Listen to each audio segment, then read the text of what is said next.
A major problem for the philosophy of science and religious traditions is the question of observational neutrality and rational theory choice.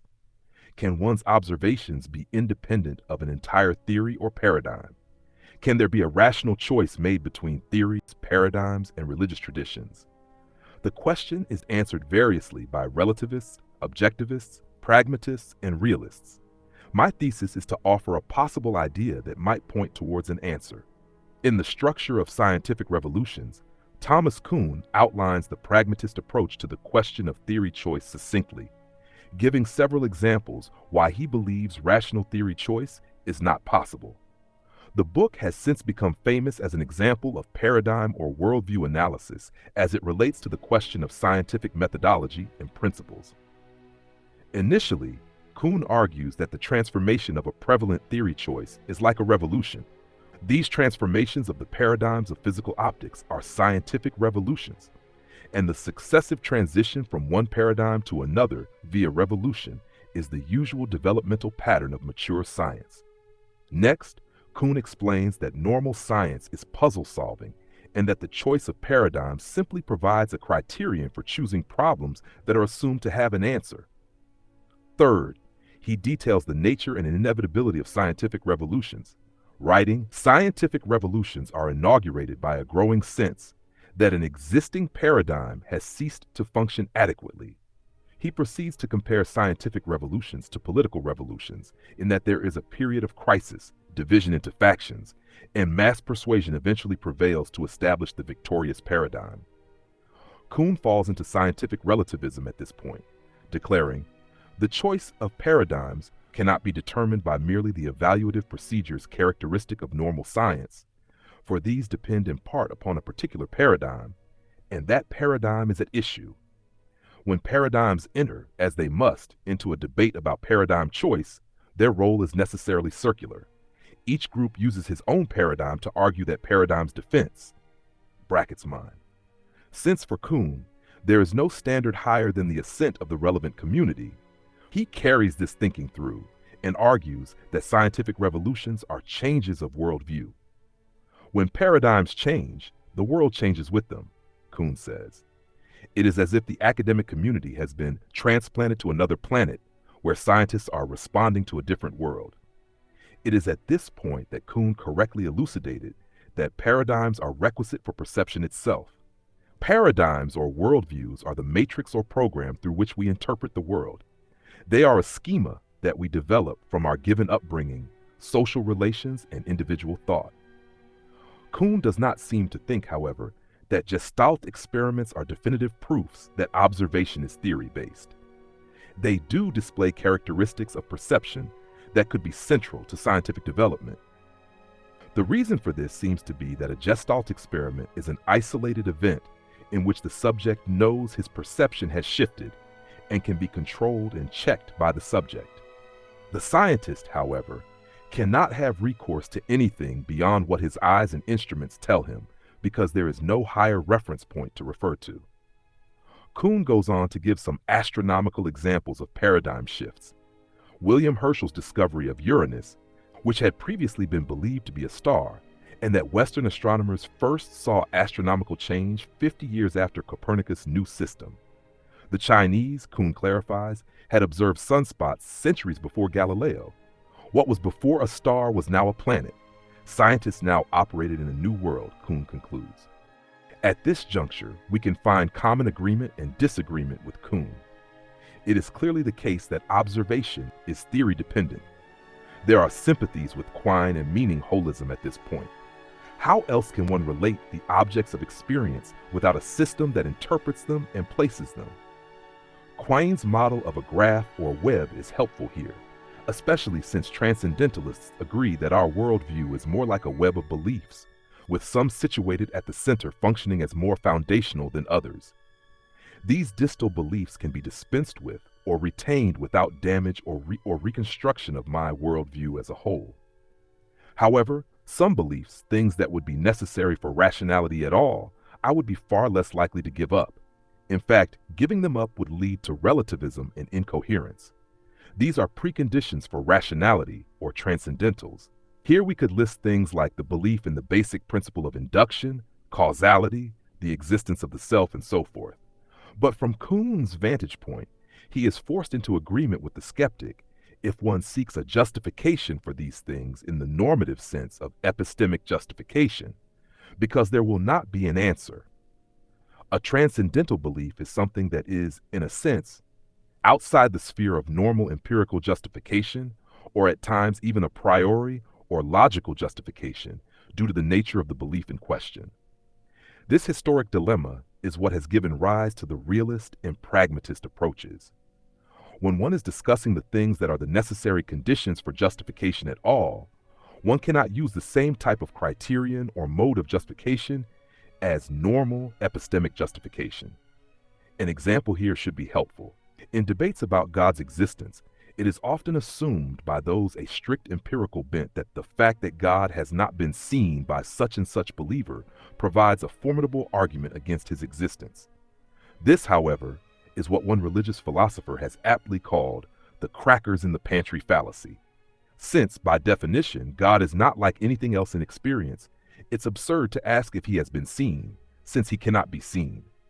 We don't determine the existence of God in the same way that we go to the pantry to see if it contains crackers, as Bonson used to say. This is because God is an entirely different type of being than other being. We will not determine his existence in the same way we determine empirical things. As such, the question already assumes the non-existence of God and presupposes pure empiricism, a principle itself which cannot be seen. In the same way, Gödel's theorem shows the same truth for theory-based decisions inside any system. The closed system itself cannot explain the starting point or presuppositions upon which the system is founded.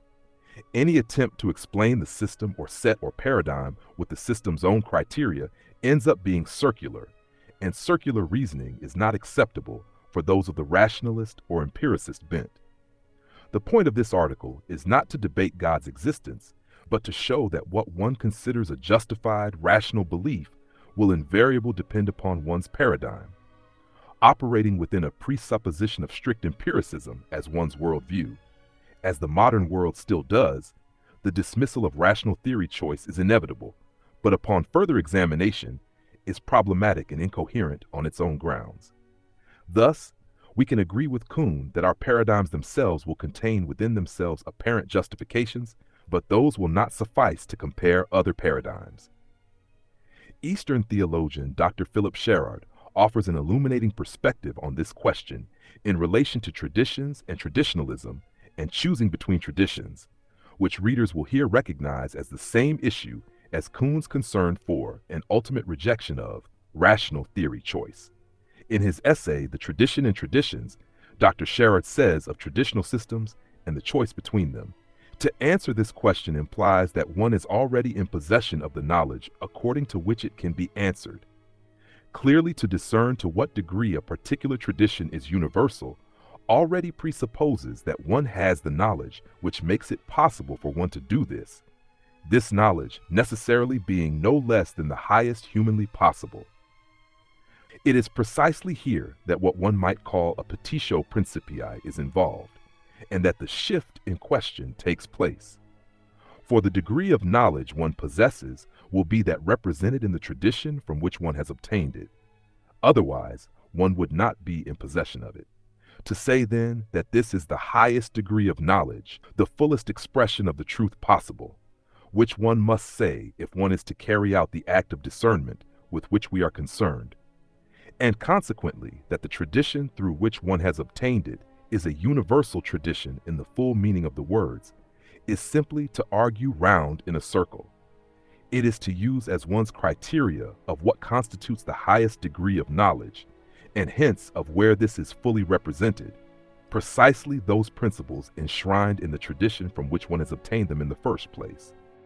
Thus, the question Sherrard asks is the same asked by Kuhn, yet applied to different fields. Kuhn is concerned with scientific paradigms, and Sherrard with religious, philosophical, and perennial paradigms. Yet both are getting at the same issue, and this is a deep insight I myself have encountered and tried to interact with in my own life. Many have wondered why I have taken the religious paths I have, and why I ask the questions I have, and this explains it. The philosophical and religious tradition from which I emerged is one in which it's rational and normative to ask this question, or at least for me it is. The selection of traditions is thus a subtle, mysterious event that operates in many ways like the scientific revolutions Kuhn describes. A whole new paradigm is adopted that sheds light on and illuminates further, deeper truth with more complex answers, while showing the fundamental problems and errors in other systems. At the heart of all this is still some functioning presupposition of truth and rationality, or logos behind reality, which is potentially accessible and through which systems and traditions may be compared, appreciated, and accepted or rejected. As I have done in many instances, Dr. Scherer takes up Vedic religion as a test case for rational theory choice as applied to traditionalism. If we look at the foundational principles upon which Vedic religion stands, we can get a glimpse of both the unique nature of biblical and Eastern theism, as well as understanding flaws in the Vedic worldview. Sherard explains, all this may appear to concern purely abstract notions, but its importance is more clearly seen when certain central ideas concerning the nature of reality, as these are enshrined in the various traditions, are confronted one with the other. To indicate the kind of problem involved, it is sufficient here to confront certain central ideas of the Hindu tradition with those of Christianity, ideas concerned with the nature of the absolute, and consequently with the nature of manifestation, or the created world, as Christian thought would express it. In effect, Hindu doctrine, as contained in the Vedanta, has its starting point in the idea of the absolute, or the infinite, that is absolutely unqualified and totally free from any determination or particularization. To affirm anything of the absolute is in some sense to limit and determine it, and so to make it less than the absolute. Any distinction or qualification that is made is transcended by the absolute non-determination of the one truly non-dual, the ekam inadvaitam of the Upanishads, pushing to an extreme its discrimination between the permanent and the impermanent, the immutable and mutable, being and becoming, and with a via negativa or apophatism that ultimately refuses any idea of determination or differentiation in the absolute because it regards it as necessarily implying limitations and imperfections. Hindu thought tends to become fixed in the idea of the pure isolation, kaivalya, of the non-communicable, non-participable absolute, nirguna Brahma. And this idea of the isolation and purity of the absolute has, however, another aspect, that of its omnipresence. It is only from an inferior and individual point of view that one can oppose the absolute to Maya or to the contingent. In reality, these distinctions do not exist and are rigorously transcended by the absolute. The reality of everything is the absolute. For if there were any reality less or other than the absolute would not be all. There would be something external to it, by which it would be, not infinite, but limited. Hence, the reality of everything is the absolute. It is perfectly and exhaustively immanent in all things, for not only can there not be anything other than itself, but also it can have no content but itself, for it gives itself to itself entirely and infinitely in its infinite generosity. All the reality that manifestation possesses resides in its non-manifest principle, and insofar as it is not different from its principle, all appearance of the effect as such, or of its difference from its principal cause, is illusory. The reality of manifestation is the same as that of its principle, and there is no other reality. In this sense, the doctrine is pantheistic. The all and the absolute are one. Though in the well-known Upanishad image, it is said that there are two birds on the same tree, in reality there is only one bird, for the distinction of the one from the other is but an illusory matter. All this being so, one is nevertheless still faced with the original question, the question of the Jivatman, who has not yet recognized that the flux and the absolute are the same, or what is the same thing, his identity, essential and existential, with the infinite self, the Brahma. Whence comes this illusion of particular being and this appearance of the world? What are their mutual relationships with the Supreme Self, with the Absolute? What is their ultimate sense? Here Vedantic metaphysic, issuing from the sphere of non-being and non-duality, decomposes into two different notions which together constitute the horns of an irreducible dilemma.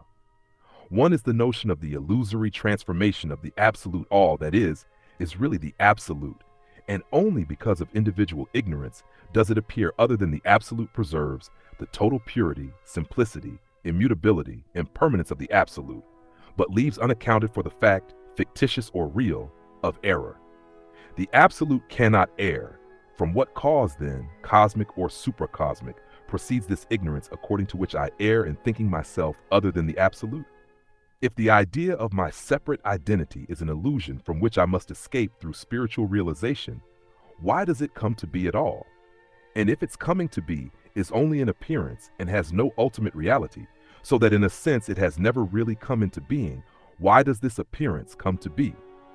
Here it is no answer to say that I err because of what is fated and determined by past or mediate causes, whether I am responsible for them or not. For this still leaves unanswered why I bound myself, or was bound, to think I am a particular being in the first place, and why this causal chain of ignorance of which I am now a victim was set in motion at all.